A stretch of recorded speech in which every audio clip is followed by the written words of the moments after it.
Hi there. I'll try and keep this brief because I hate speaking. So the idea for Be Your Own Boss sort of first came about back last summer when I was sort of driving home from my part-time job at Accent Press. And there was an interview on the radio, a piece of research that the Prince's Trust had just done, and it was called the Startup Generation, and it was saying that over the next 5 years, they reckoned that 1 in 5 young people under 25 would be planning to set up their own business rather than try and look for jobs, knowing that there weren't jobs out there, or just doing very low-paid jobs, but they wanted to do something they loved.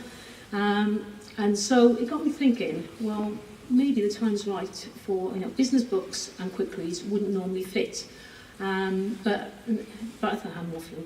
But I thought, well, maybe the time's right to actually put together some stories of people who've actually been there and done it, and just share their experiences. So I started Googling things, and I came across, we're lucky in Wales because we've got a wealth of sort of free advice for people looking to start up their own businesses. And I'd just been on a course by Business in Focus.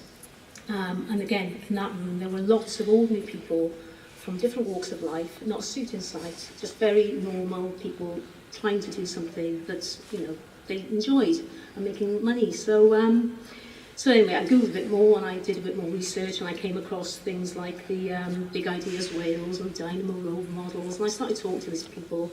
And what became clear was that all these people just wanted to make a life for themselves and make a living, just sort of turning their skills into something that people would pay for.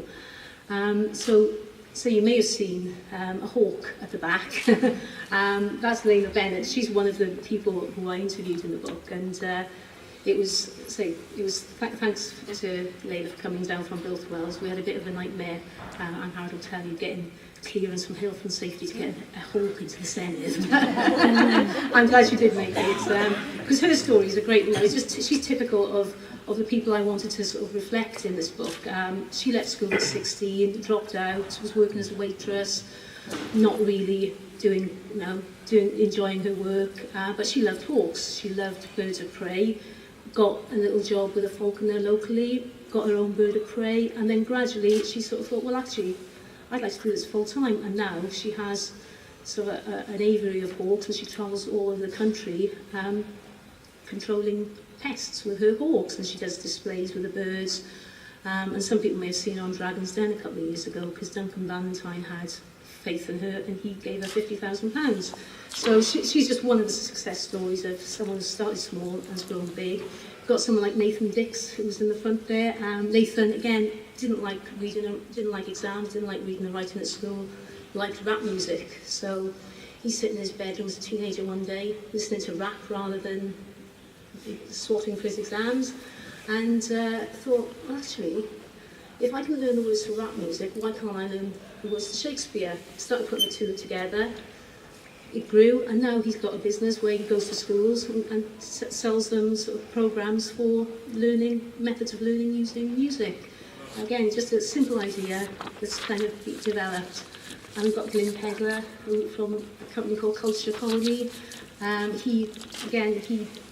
He was at school, liked writing, but teachers said he wasn't very good. So he was sort of disinterested, but he started his own business, sort of his own school magazine.